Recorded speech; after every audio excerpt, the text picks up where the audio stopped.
Genesis chapter 32, and if we get through it, 32 and 33 really go together. If we get through it tonight, that will mean that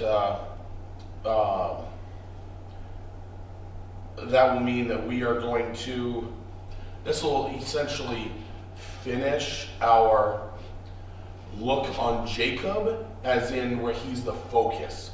Now, we are going to, after this, start looking at his children. And, some we have very little info on, others we have more. And obviously, so he will obviously come up in those when we're looking at his children as well. But so starting right in chapter 32, and Jacob went on his way, and the angels of God met him. And when Jacob saw them, he said, "This is God's host." And he called the name of that place Mahanaim. And Jacob sent messengers before him to Esau his brother unto the land of Seir, the country of Edom. And he commanded them, saying, "Thus shall ye speak unto my lord Esau. Thy servant Jacob saith thus, I have sojourned with Laban, and stayed there until now. And I have oxen and asses, flocks and men servants and women servants, and I have sent to tell my lord that I may find grace in thy sight." And the messengers returned to Jacob, saying, "We came to thy brother Esau, and also he cometh to meet thee, and 400 men with him." Let's go ahead and stop right there. If you remember, or if not, a little refresher, the last time we met in Genesis here was the account where Jacob had taken off in the middle of the night. He ran. He took his wives and everything he had acquired in the middle of the night and took off from Laban, who of course was his wife's father.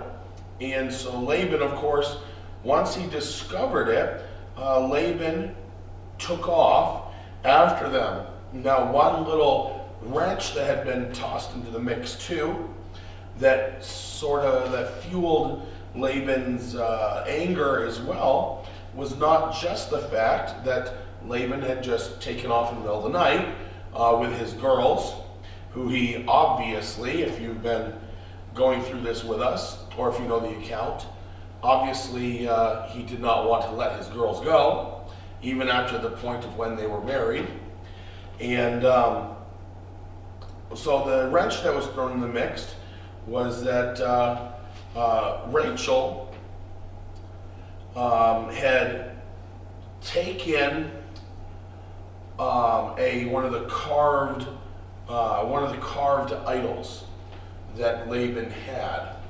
And so when he discovered that as well, so that really got his blood boiling as well. Took off. He caught up with Jacob, and even though Jacob had a head start, and Jacob was already a distance away. Remember, they had separated themselves by almost a 3 days journey in the first place. So even though, it could have been several days.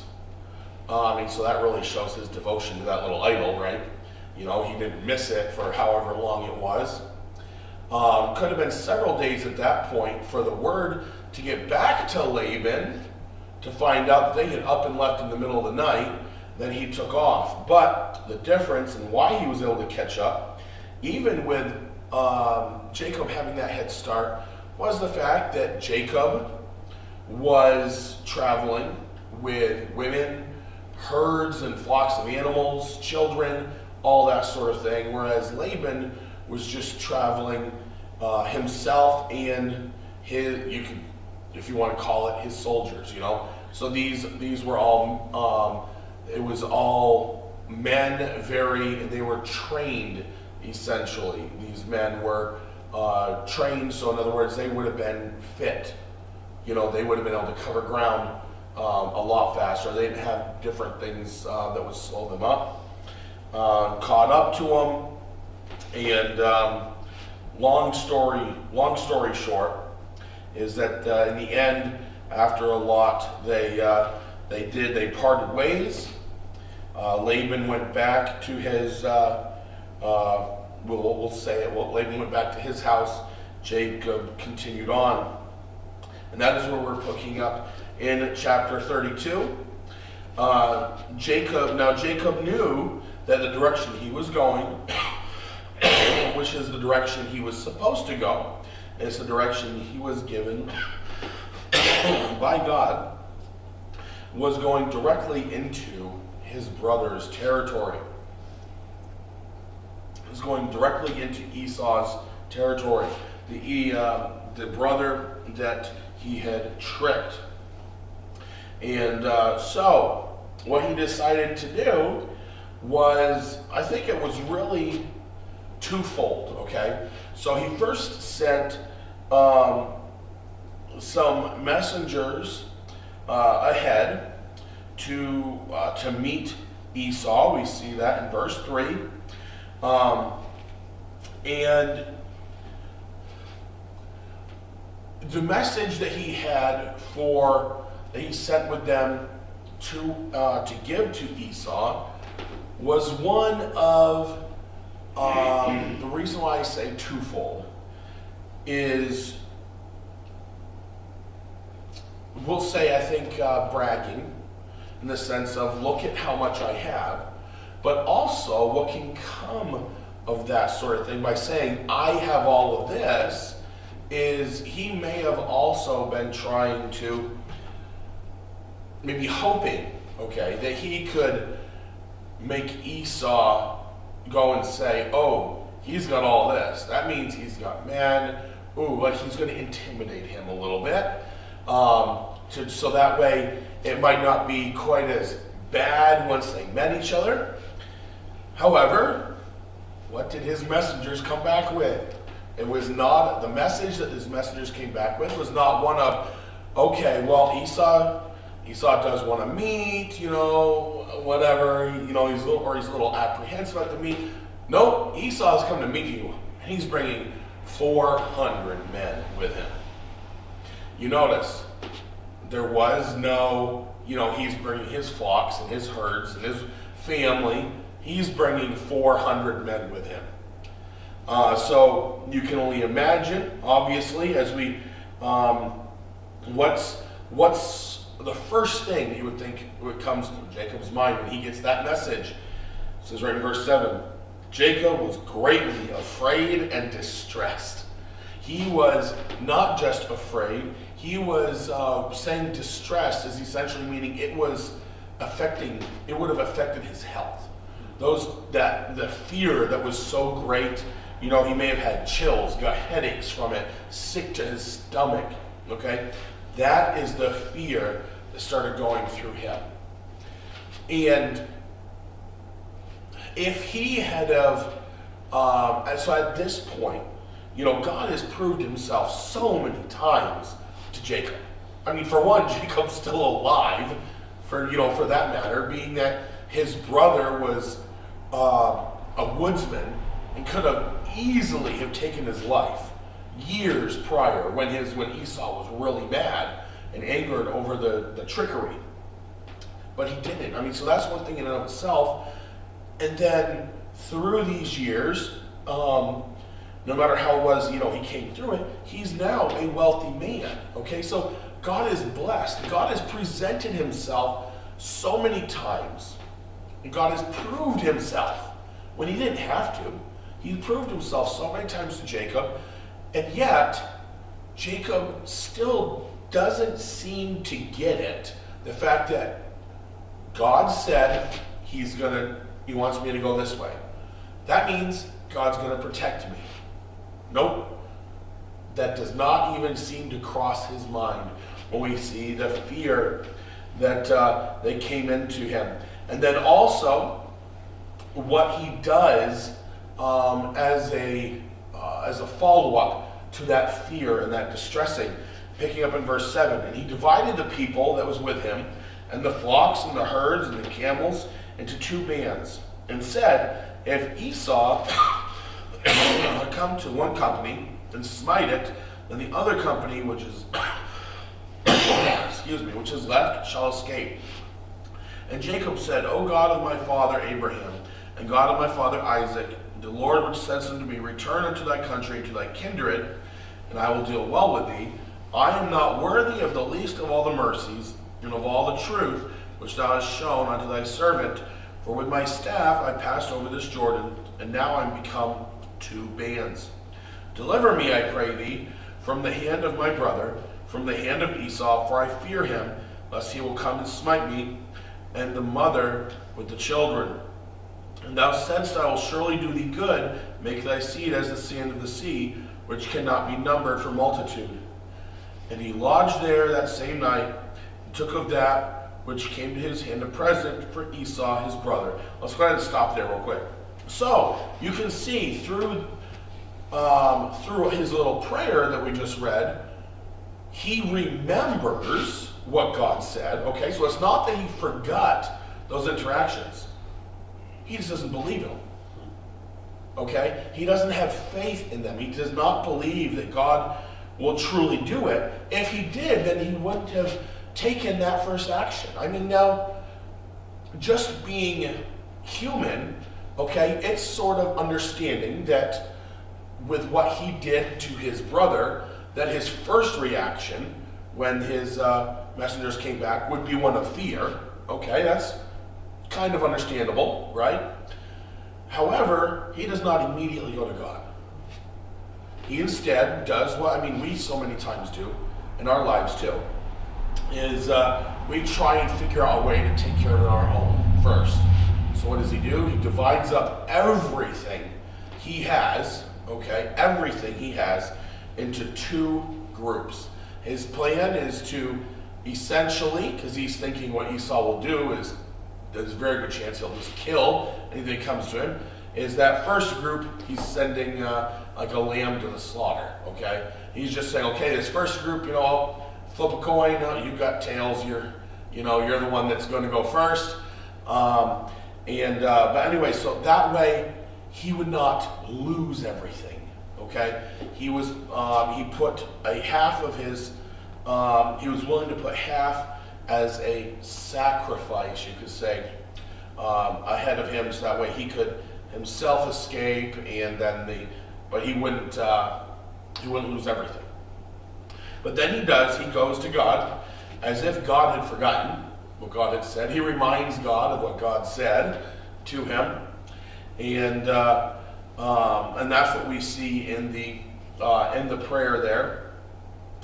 And then when we pick up actually in, let's see, we read verse 13 already, but in verse 13 is where it says he lodged there. Okay, so he got a good night's sleep, essentially. He got a good night's sleep.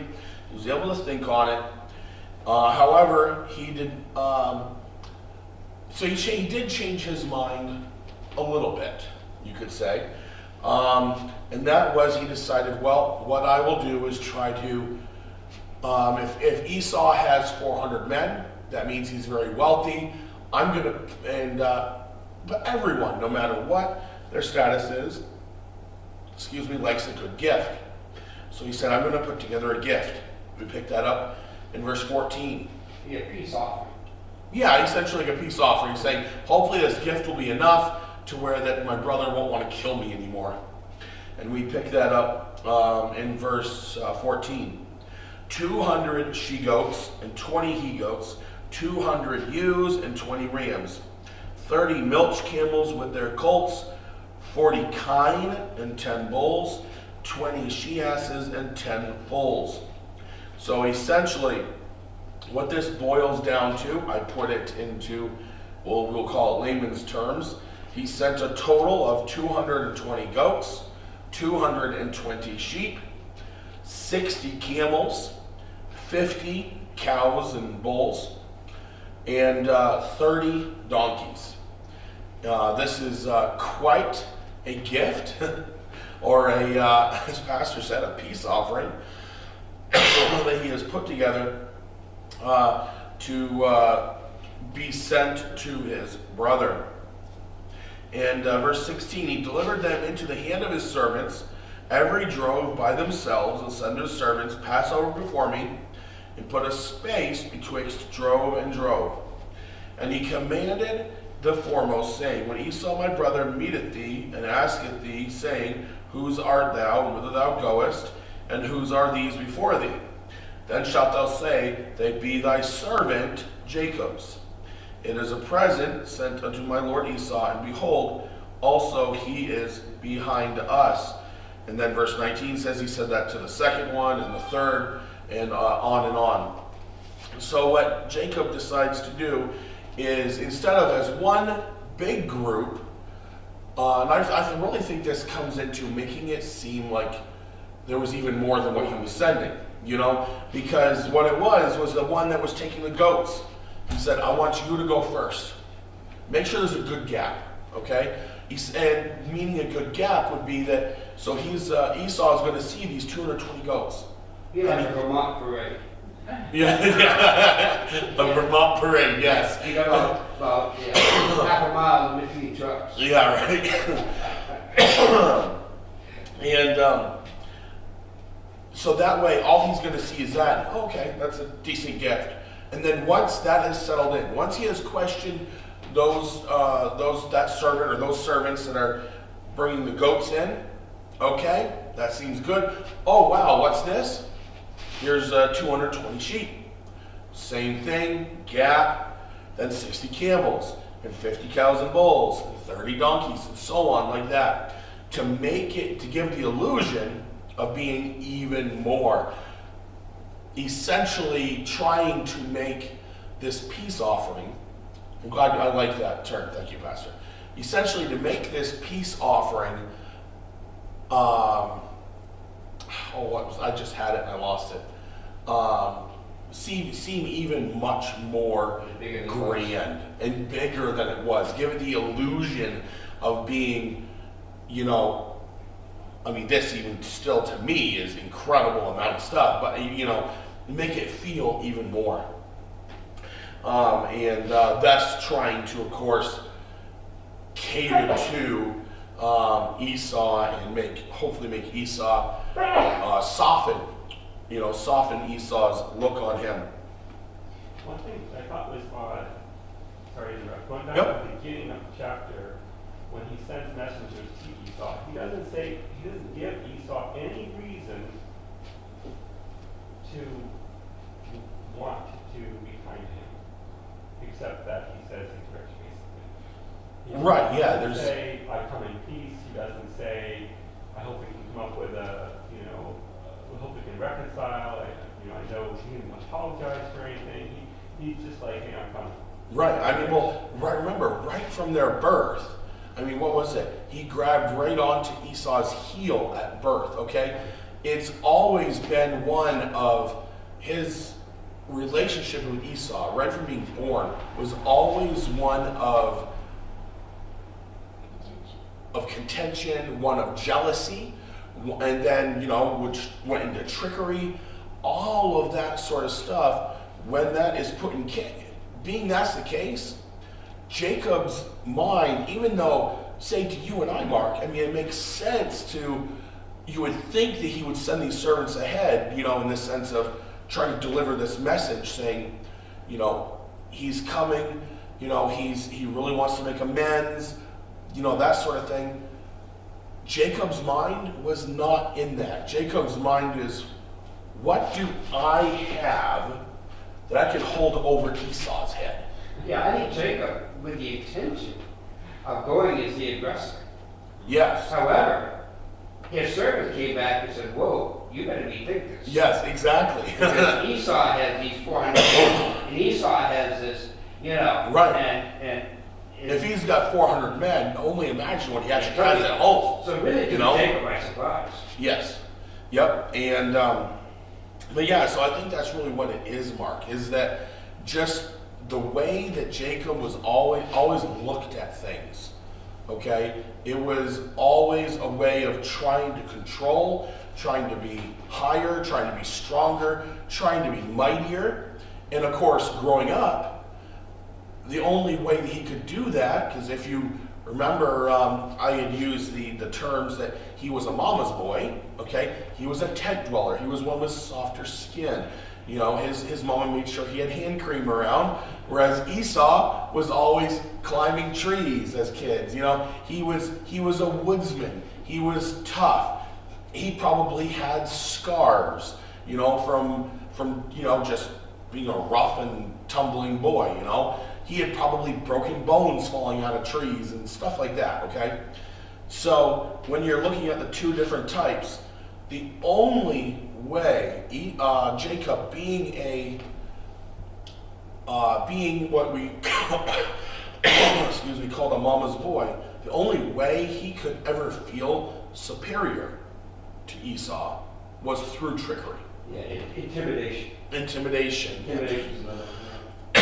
So that is what he is trying to do here. That's what he has done his whole life, and we see there's still, even with his interactions, even with his interactions with God, that has not changed him.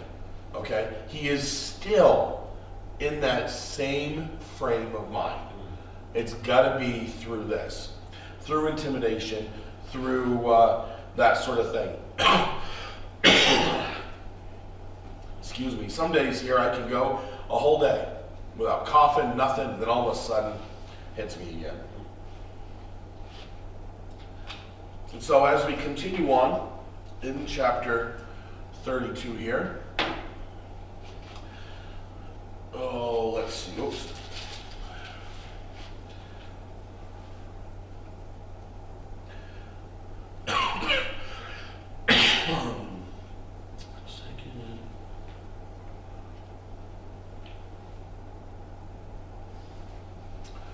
Okay, so verse 21 is where we'll pick up again.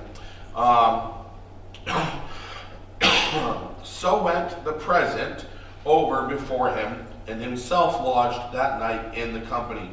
And he rose up that night, and took his 2 wives, and his 2 women servants, and his 11 sons, and passed over the ford Jabbok.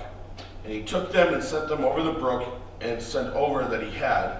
And Jacob was left alone, and there wrestled a man with him until the breaking of the day. So, after he sent these presents away, what he does is he then takes his family and that second half that he had, he split them into 2 groups. So his wives, his children, that second group, he sent over the ford Jabbok, meaning this is not talking about, you know, just sent them across the brook, you know. It's essentially a long distance, okay? They would not be able to be seen from that area. They would not be able to be heard, even with the animals and such they would have had, okay? And just day-to-day noises would not be heard. This is a longer distance. It would not have been something where if Esau showed up mad, Esau had already killed off that first whole group that he met up with. When he reached Jacob, he would not, he would think that was it. Okay, he wouldn't be able to look around and go, there they are. And we're not just talking about a river that they could, possibly cross or whatever. It was a way of getting them in a way that they were totally hidden from Esau. And once Jacob, it says in verse 24, was left alone, he wrestled a man all night. And he wrestled him until the breaking of the day. When he saw that he prevailed not against him, he touched the hollow of his thigh, and the hollow of Jacob's thigh was at a joint, as he wrestled with him. And he said, "Let me go, for the day breaketh." And he said, "I will not let thee go, except thou bless me." And he said unto him, "What is thy name?" And he said, "Jacob." So there are, we do not know 100% of who this was that Jacob wrestled. We know it was a heavenly being or heavenly person, okay, We know that much. Exactly who it is, we do not know. There are a lot of people, a very popular opinion that it would have been Michael, the archangel, but there's, like I said, that's just man's opinion. It does not actually say who it was. A good picture, though, that we see in this struggle is when there's something bearing on our hearts, okay, we need to continue in prayer, no matter how hard, and never stop until we get an answer from God. Okay? That is one good thing that can come through this, because even though Jacob fought all night, even though Jacob wrestled with this, we'll use the term angel, even though Jacob wrestled with this angel all night, when it came to the breaking of the day, Jacob would not let go until he got what he wanted. Even after he said,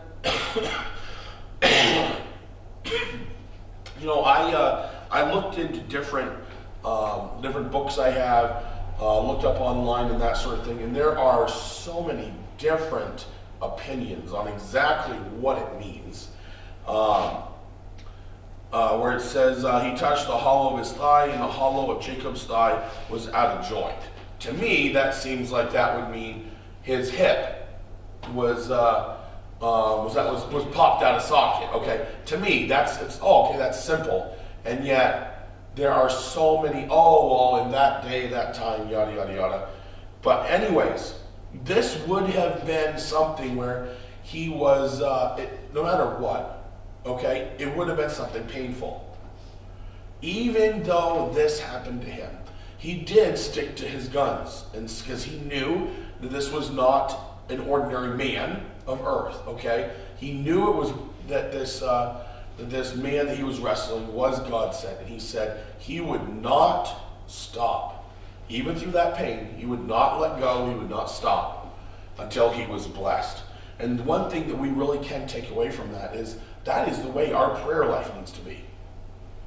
You know, don't just say, I have known people, and firsthand and secondhand, that have spouses that have prayed for their husband, their wife, to get saved.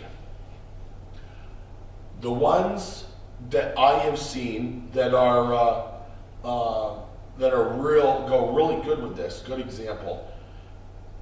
After a year, they did not stop praying.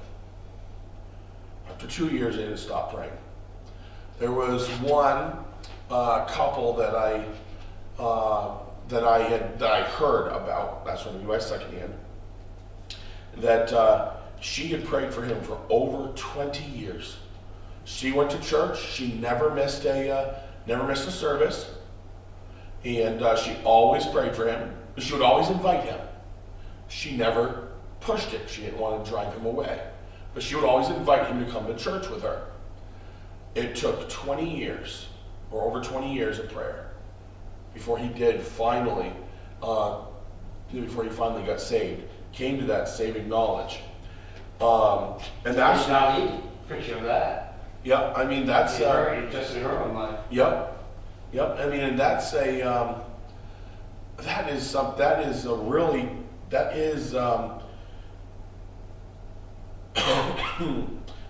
good message that they can be pulled from his wrestling match he had. The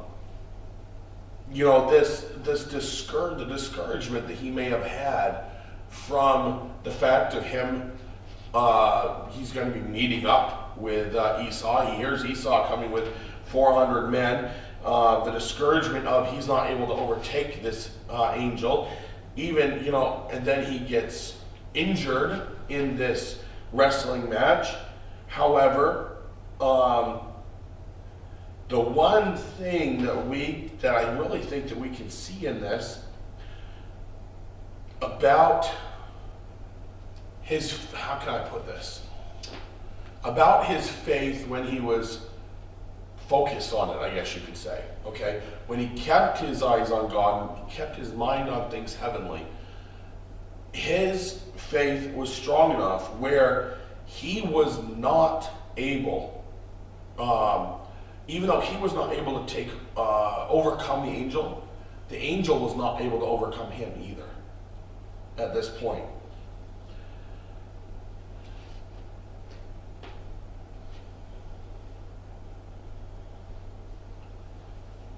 Now, we do see that this angel, in his own strength, was not able to beat Jacob in his own strength either.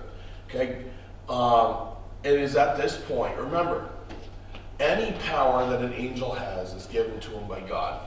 So it's at this point that God's given him this power to then, enough power to hurt him physically, be able to, we'll say, dislocate his hip by just a touch. This is not something where it's just wrestling. It got really rough, and it dislocated. You notice that as it is said, he touched the hollow of his thigh. It was at this point God said, I will allow you to actually hurt him, put him in pain, see how he's going to react to this. And he gave the angel at that point the power to just a touch. They've been wrestling all night already. A touch put his hip out of place. And yet we see that Jacob still does not give in. And let's pick up to at least finish this chapter. 33 will be quick, so we might stay a few minutes late for that one.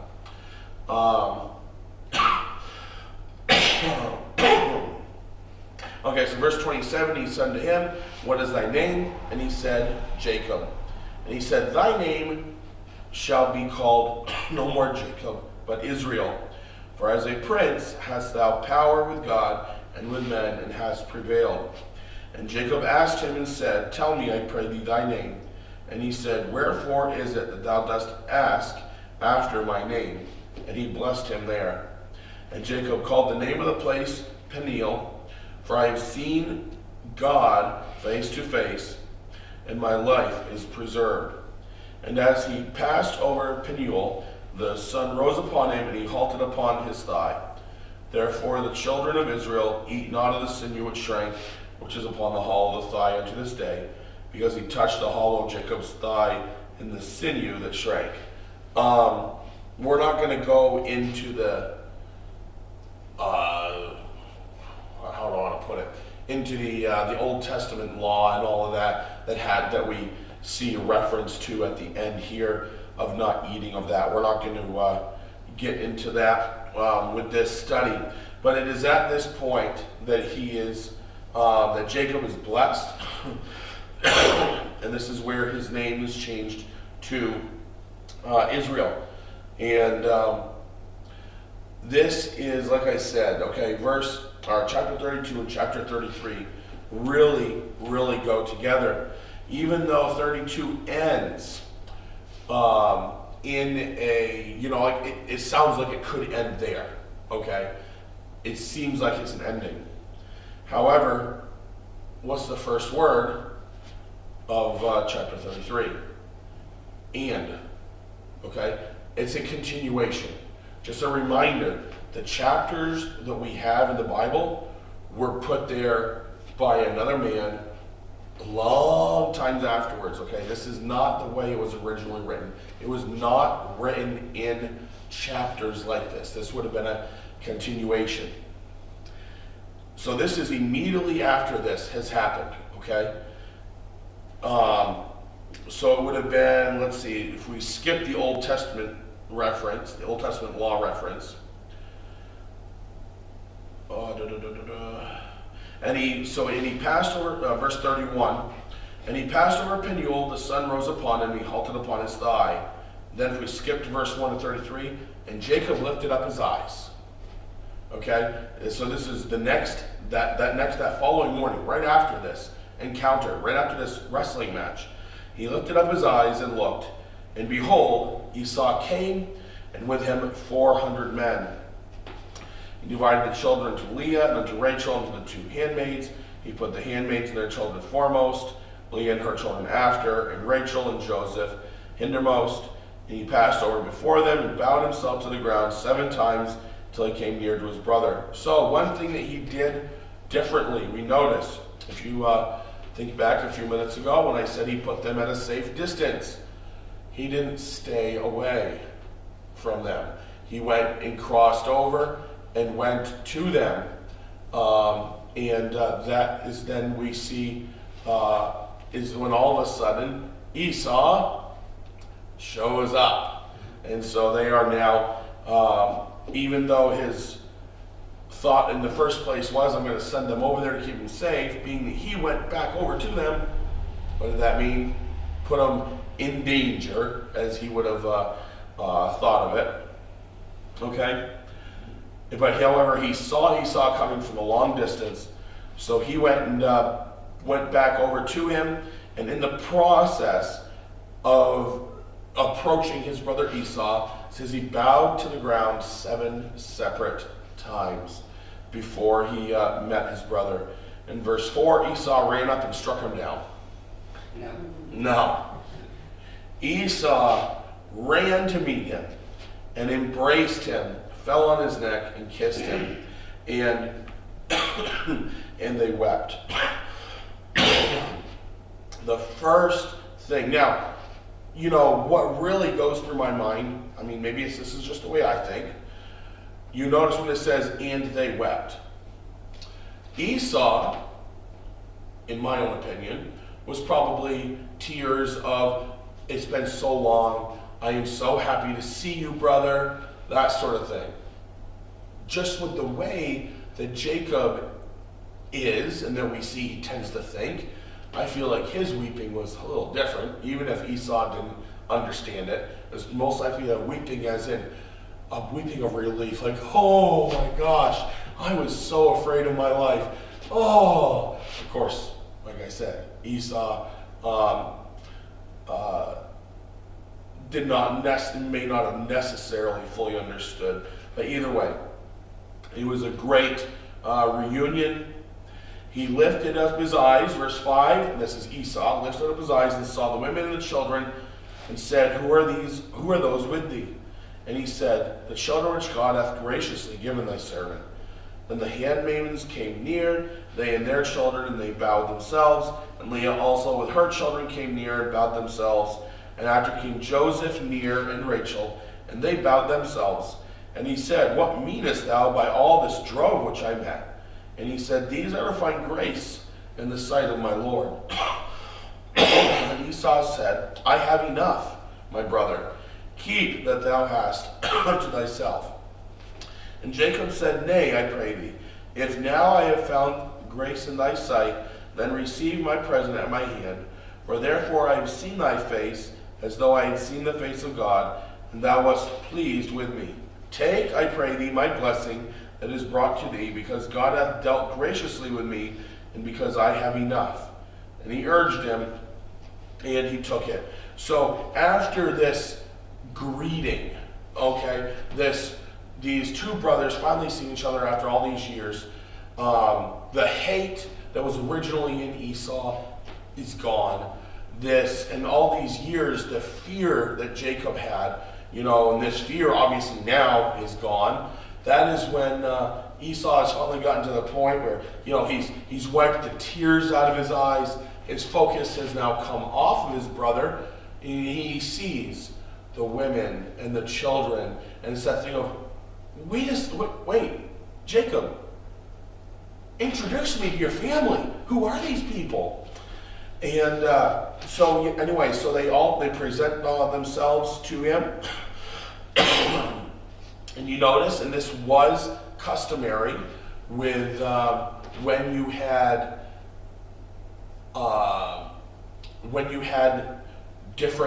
multiple wives, children by each wife, they would present each separately. It was never a thing of, okay, these are my 4 wives, and these are all the children by them. It would have been one wife, and the children born by that wife would be interested. Then the next one, then the next one, then the next one.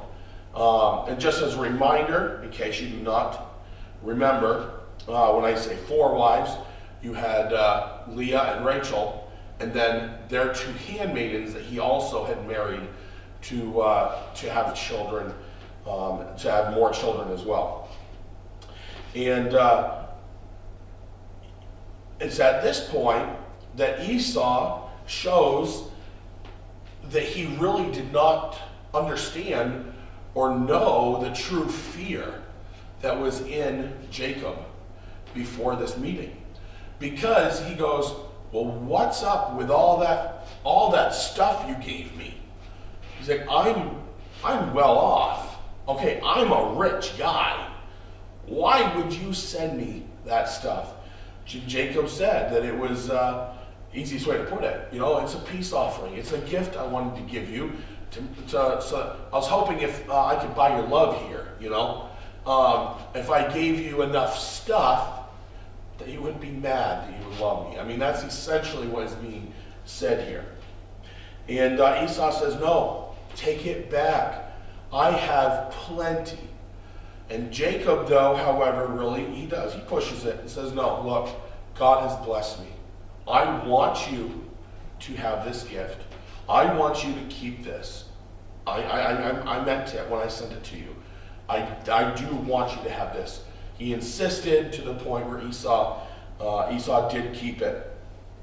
Esau did keep those things. And then, like I said, chapter 33 is a very easy one to get through since we're doing a little more of an overview. It is after this, though, verse 12 through 17. He said, let us take our journey and let us go, and I will go before thee. And he said to him, my Lord knoweth that the children are tender, and the flocks and herds with young are with me. And if men should overdrive them one day, all the flock will die. Let my Lord, I pray thee, pass over before his servant, and I will lead on softly, according as the cattle that goeth before me, and the children be able to endure, until I come unto my Lord, unto Seir. And Esau said, let me now leave with thee some of the folk that are with me. And he said, what needeth it? Let me find grace in the sight of my Lord. So Esau returned that day on his way unto Seir. And Jacob journeyed to Succoth, and built him an house, and made booths for his cattle. Therefore the name of the place is called Succoth. So this is where the brothers, you could say, even though they are both traveling in the same direction, they are parting ways. So you notice, though, that one thing that Jacob does is he does ask Esau to go first, but to take it at a slower pace because Jacob has more. He has women, children. He has young, and he said, "I want." He's looking for protection through Esau and Esau's 400 men. Esau, by the looks of it, doesn't really want to go slow, though. He wants to keep it going. He wants to keep it moving. And it's at this point that he offers to leave some of his men to act as, we'll call it security guards, as security personnel, to be able to protect them as they go along. And that's when they parted ways. Now, one thing that I do want to point out, in verse 17, if you remember, looking back with Jacob and with his father, with his grandfather, they were to not settle down. They were to be strangers in the land, okay? Meaning that you don't settle down. And that's what we call nowadays nomads. They live in tents. Everything they have can easily be taken down and moved as a whole. Okay, that is the way that they were to be. But what we see in verse 17 is when he got to Succoth, he built a house and made booths for his cattle, meaning he made barns with actual stalls and stuff. We are looking at, once again, okay, a place of disobedience with him here in this place, because he is not supposed to settle down in the sense of building things like that show a permanency. And then in the last 3 verses of chapter 33, he did still travel around. However, he had that house and barns. He said he came to Shalom, a city of Shechem, which is in the land of Canaan, when he came from Padan Aram and pitched his tent before the city. And he bought a parcel of a field where he had spread his tent at the hand of the children of Hamor, Shechem's father, for 100 pieces of money. And he erected there an altar and called it El Elohi Israel. I'm sure I butchered that. So we do see that he does still, how can I put it? He does still travel around. He does still, when he travels, uses his tent. However, because we see in verse 17 that he built that house, built that, which means, more a permanent residence, he really, even though he had at times would have the illusion of being a stranger in the land, he still had a place where he called home, okay? Which he essentially, in a way, you could say, was not supposed to have it. Okay, so we were able to finish out the GM just a few minutes over. The account where we're really focusing on Jacob. We are going to get into his children. And unfortunately, the next children that we look at is going to be more of a real grim account. Okay, it's certainly it's one that is, I think, purposefully skipped in a lot of churches, and it can be because of the it's a very sensitive matter, very sensitive subject, and it's not something that, or it's something that can be very hard to communicate if there's children around. So I mean, the nice thing is that we typically in an evening service do not have children around and that sort of thing. But anyways, that's what we're going to be continuing on next week, starting looking at his children. Heavenly Father, Lord, I thank you for tonight, and Lord, for these these few that came out. Lord, I just ask your blessing on them, and Lord, those that weren't able to be with us, Lord, I just pray that they're able to worship with us and learn with us tonight online.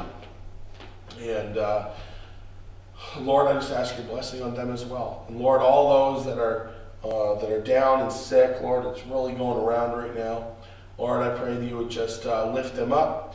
May they see your hand of healing in their lives. And we ask all these in your name. Amen.